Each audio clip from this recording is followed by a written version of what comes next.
ओम शांति सभी रूहानी फरिश्तों को। कैसे हैं आप सब लोग? होप सो कि सब बढ़िया है।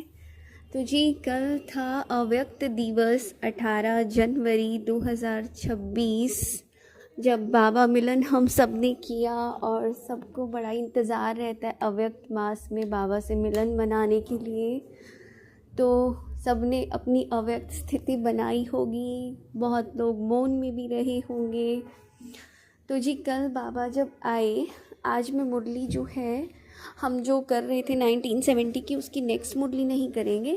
कल बाबा ने जो हमें मुरली में कहा ना अव्यक्त दिवस वाले दिन, उसी मुरली को आज मैं थोड़ा सा जो इम्पॉर्टेंट पॉइंट्स मुझे लगे एक्सप्लेन करूँगी। उससे पहले जो भी लोग नए जुड़े हैं वो चैनल को लाइक कर सकते हैं और सब्सक्राइब कर सकते हैं, ताकि आपको आगे मुरली नोटिफिकेशंस मिलते रहें और आप मुरली को सुन सके, अव्यक्त मुरली को। तो कल की मुरली मैं बताती हूँ, जिसमें बाबा ने होमवर्क बताया और जिसके ऊपर हम ध्यान देंगे। देखो, 2026 में बाबा की क्या आश है, और ये इस चीज़ को ना कभी भी ये मत समझना कि भाई बाबा तो अभी आते नहीं हैं, या फिर ये तो पुरानी मुरली जो है रिपीट करी जाती है, तो ये तो पहले बोला था। नहीं, इस राज को भी समझने की कोशिश करो कि वही मुरली क्यों रिपीट हुई, और वही मुरली इसी दिन, ठीक है, कि इसी कंटेक्स्ट में जो भी चीज़ें होती हैं ना, उसके पीछे, हर चीज़ के पीछे ना, अगर भगवान का कार्य है तो उसमें एक राज समझ के चलो, सीक्रेट समझ के चलो कि जो कुछ भी हो रहा है सब कुछ प्लान्ड है, सब कुछ प्लान्ड है। वो शब्द, वो एक एक वाक्य, उसका एक एक वरदान अभी करंट की सिचुएशन के ऊपर अप्लाई होता है, अभी उसकी ज़रूरत है, और वही समय की मांग है, तो वही दोहराया जा रहा है। और दोहराया भी क्या जा रहा है कि आपको वैसा ही करना है, क्योंकि समय, काल और जो परिस्थितियां हैं, जो लोग हैं, चीज़ें उसी तरह से मॉडिफाई होंगी जैसा जैसा उसने कहा है और उस मुरली में कहा है। तो अव्यक्त वाणियाँ ये एक बहुत गहरा राज है। इस पर मैं कभी अलग से किसी अलग मुरली में ये सब चीज़ मैं मुरली नहीं, क्लास में एक्सप्लेन करूँगी।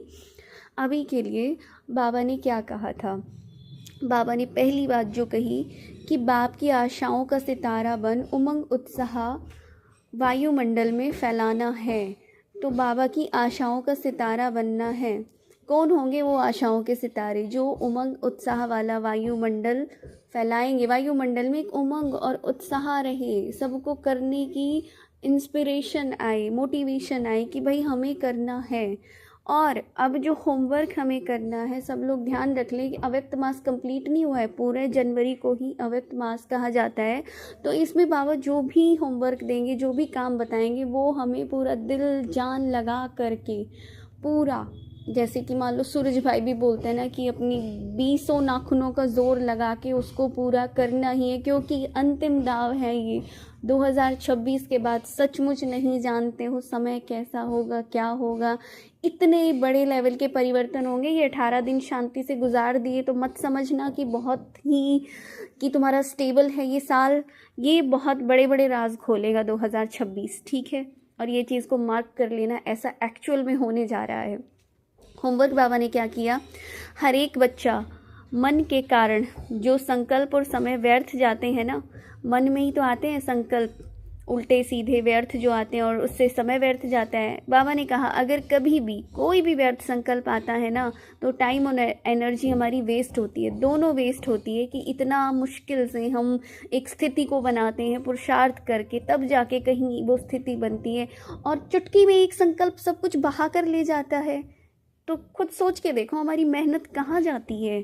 तो बाबा ने 2 मास का टारगेट दिए, 2 मास अपने व्यर्थ संकल्प और समय की बचत की विधि बनानी है। अब हर कोई बच्चा अपना अपना प्लान अलग बनाए। भाई मैं समय को और संकल्पों को वेस्ट नहीं करूँगा, और किस तरह से ये चीज़ को मैं रोकूँगा उसका चार्ट बनाओ, और ये चार्ट बनाओ कि कितना कंट्रोल किया। सबकी अलग अलग विधियाँ होती है। हो सकता है कोई किसी और चीज़ में बिजी रह के उसको खुशी महसूस होती है। हो सकता है कि तुम भाई मुरली पढ़ने का, अगर जिसको समय है तो मुरली पढ़ना ज़्यादा है, किसी ने अपने आप को मनसा सेवा में बिजी कर दिया। अगर ये चीज़ें भी नहीं हो रही, स्थूल कर्मणा सेवा में अपने आप को लगा दो। कैसे भी करके उस समय से बाहर निकल जाओ, तुम उस वेस्ट एनर्जी से बाहर निकल जाओ जो हमारी सारी शक्तियों को ले जाती है। ठीक है। फिर दूसरा क्या, बाप चाहता है हर बच्चा स्वराज्य अधिकारी रहे।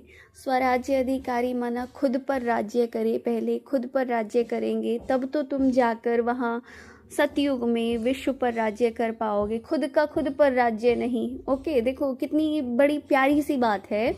आज के टाइम में हम लोग क्या करना चाह रहे हैं, खुद का खुद पर कोई कंट्रोल नहीं, सामने वाले को कंट्रोल करना चाहते हैं कि सामने वाला प्यार से रहे, सामने वाला मुझसे ऐसे बात ना करे, सामने वाला मेरे कहे के अनुसार चले, सामने वाला ऐसे सोचे। खुद को कंट्रोल कर लिया, खुद के ऊपर तो तुम्हारा पूरा कंट्रोल है नहीं कि जब चाहे तुम्हारे वेस्ट थॉट आ सकते हैं, जब चाहे तुम्हारी स्थिति गिर सकती है, जब चाहे तुम्हें दुख महसूस हो जाता है।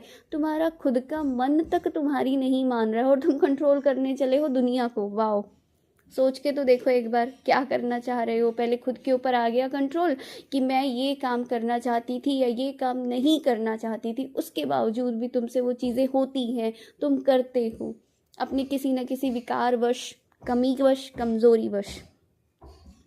इन 2 मास में जितना अटेंशन देंगे ना, बाप भी एक्स्ट्रा सहयोग देगा। बाबा ने ब्लेस किया है, दैट मीन्स ब्लेस किया है। और जो सच में पुरुषार्थ करके अपने इसको वेस्ट को बाहर निकाल देना चाहते हैं ना, बाबा पूरा सहयोग देगा, ये मान लेना। मार्च तक का होमवर्क है हमारा।